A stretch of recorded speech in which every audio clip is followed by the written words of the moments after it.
Hi, and welcome back to It's a Miracle Beauty, and welcome back to our channel. Hopefully while you're here you'll subscribe and ring the bell for notifications, and if you like this video you'll click like below. So I had debated pretty much the month of January if I was going to do a Project Pan. I don't like the idea of using something every day just to get its use out of it if it doesn't bring you joy or doesn't bring you happiness. Not everything you buy does. However, I did have some things in my collection that I've been using off and on. I don't dislike the products. Some of them I actually really love, but I have a big variety so I don't end up using. So I decided to do kind of an unofficial Project Pan. Things that were nearing expiration date, things that I maybe didn't put in my rotation before because they got mixed in and pushed to the back of the drawer, things like that. So I'm going to start at primers and work down like the order you'd put them on your face and show you a few of what I'm putting in my basket this week. This will be rotating if I get to the end of it, or I realize it's just not a workable product. It's not something I can use on a regular basis. I am going to most likely discard or give to a friend, or depending on the date and things. So the first thing that I put in the rotation was Makeup Forever primer. This is the Step 1 Base Hydrating Primer. This is nearly full. You can see I put a label on mine telling me when they expire. I bought this in August of last year, and other primers came out and I got excited about. I really loved a couple different ones that came out recently, so it's just been sitting there, but it's a good primer. It works well, and I have a brand new bottle, so I might as well use it before it expires. The rest of these are samples, but they clutter the drawer, and I'm not one that travels very often, so I don't need to keep them. So one again was in August, and this is the Cover FX. This is the mattifying primer with anti-acne treatment. I have dry skin, so I don't use this everywhere, but I do use it on my chin in areas that I do tend to get acne once in a while. Another one, these two I'm going to put together because they're basically similar. It's the Benefit Pore Professional. These are newer, but they're small, so I can get them out of my drawer and make room. And then the last one is a sample as well. It's the Base Tape by Tarte. I have the full size of this, so I'm not going to open my full size prior to having this used. And this has become my pretty much daily since I received it. I really love the way it moisturizes and smooths my face. I don't tend to have issues. So the next thing I'm going to do is concealers. This is the Naked Skin by Urban Decay. This one, I like the formula. It works really well. I actually have the Naked Color Corrector one, and it works really well with it. But again, it's getting close to expiring, and it's a sample, so I'd like to use it up. The last one is Girl Lactic Concealer, and this one is in C1. This one works really well, but it doesn't work with every foundation that I have. Like some of my concealers I can use with any one. NARS, the creamy one, I can use it with any foundation, it works. However, this one and my Shape Tape, I find I'm not able to use it with all of them. This one's not drying like Shape Tape, and I love Shape Tape, but it is drying with my super dry skin. So this one doesn't tend to work with everything. I have to pick and choose when I'm using it, so that's how it keeps getting pushed to the back of the drawer. So I have three powders. All of them are travel or sample size. The first one is from Ciate London, and I'm not sure which one this is. Extraordinary Translucent Powder. So this one is one that is small, it's easy to use, and it works really well, especially on the under eye. So I'm going to hurry up and use that one up. The Becca Blurring Powder, this is my second set of this. The first one I had the full size. Now I got a blur set that had this in it, and it works really well. The only thing I find is on my under eye, if I don't use the right foundation, because I'm starting to age and I'm getting wrinkles, not bad, thank goodness yet, but I do have them under my eye right here, and to the edge I'm getting some more. And so if I can't bake or anything with it, I have to dust it and immediately remove it, or it cakes up there and makes me look older. So the other one is the Tarte Smooth Operator. This one actually is really good under the eye, and I tend to always forget I have it. It's so tiny, it's kind of shoved to the back, and I have a lot of full-size translucent powders, so this one I'm going to try to use. For bronzer, I actually mentioned this in my Loves of 2018. This is the It Cosmetics Pore Perfecting Bronzer. I already have hit pan on this, but I'm hoping to use it up and move on. I have a ton of bronzers that I bought this year that I would like to use more often, but I really love that one, so I tend to go back to it, so I just figured I'd put that in the pan to use it up and have it be gone, although I probably will repurchase it. Next is the Urban Decay Afterglow Highlighter, and this is in Sin.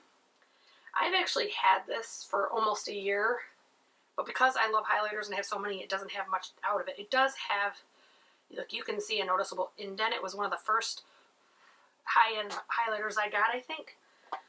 And then a low end, because I did try to rotate these, there's high and low, is the Hello Halo by Wet n Wild. I love cream highlighters, but this one is a little bit more, I guess the term would be gooey. It's harder to work with. It's a little bit thicker. And if you don't do it just right, I feel like it rubs off your foundation really easy. So that one I want to start working on. It's a learning experience for me and how to work with the product, but also if it continues to fail and I realize it's not me, it's the product, that I can toss it. So for mascaras, I have quite a few because they're nearing their expiration date. So I want to get them used. So one is the Colossal Volume Express. This is by Maybelline. I have Lights, Camera, and Lashes by Tarte. Oops. Now this one, I have $6.19 on it because I don't use it every day. So I normally would use a 3-month if I used it every single day. But I do use this one a lot. I like it. And I have quite a few unopened samples from that too. So I'm not super worried about it right now. Another one is Drugstore Professional Remarkable. This one has less than 3 months left in it. It's by CoverGirl. And then I have Maneater by Tarte. That one has between 3 and 6 depending on how much I'm using it. And then last I have It Cosmetics Superhero. We received this in a BoxyCharm. This one's not my favorite. It's not horrible. It works well, but kind of similar to the Better Than Sex. It smears underneath the eye. If I don't get it just right, it looks clumpy. It takes a lot more effort. When I put the effort in, it looks good. But I don't like having to, I'm a tomboy by nature and I love makeup, but I don't want to spend hours at my dressing table, especially when I have to go to work. I'm going to do my makeup and jet and I'm good. So that's why. So for blush, I only have one blush in here, even though I own quite a few, is the Pixie by Petra. And this one is the Peach Honey. I received this in an Ipsy, and I like the formula. It's good. I just always forget I have it, so I put that in there. For eyeshadows, I actually have quite a few because I have a couple palettes that are nearing their expiration date, or I don't know how to word that. I perceive they are because they were clearanced out and they were older palettes when I bought them. So I don't want them to sit and collect dust. So for some singles, this one is Urban Decay. This is the Midnight Cowboy. I actually love this. It puts a beautiful glitter on your eyeshadow as a topper, but it's nearing its expiration date. This was probably one of the first samples I bought when I started looking at high-end makeup for eyeshadows and things. I bought this and the Naked palette actually in the same day. I no longer own that, but this one is a sample I received, I believe, from Ipsy. It's from IBY, and it's just a really dark color. I'm not sure if there's anything I have that's sparkly that I can mix this with, so I want to test it, and if not, then it will get donated or tossed. Next is Beauté Basics, and this is a Lavish Foiled Eyeshadow. This one I don't think I'll have a problem using. It's kind of like a sunset color. It looks pretty good, but I need to put it into use.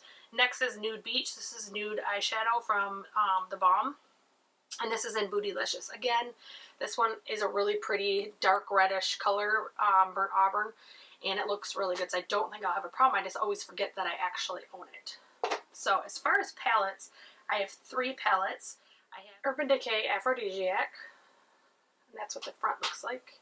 So I love this. I think it works fantastic. I just, again, it's in the back with the smaller palettes. I don't always reach for it, so I want to put it where I can have it handy. So next is my Too Faced Chocolate Chip. This one isn't nearing expiration and is one of my favorites. So I want it in my pan challenge per se, because it's one that when I'm not in the mood for all the other ones, this is one that I will reach for. So this is what the front looks like, and that's what the inside looks like. These aren't new. These are been around for quite some time now, but that's my go-to if I want to put it in my purse for a night out or things like that, and it's perfect for the nudes and neutrals in the palette. And I tend to reach for neutrals more than anything. I tend to do all neutral, then maybe a pop of color, but I love neutrals. The other one is Don't Quit Your Daydream by Tarte.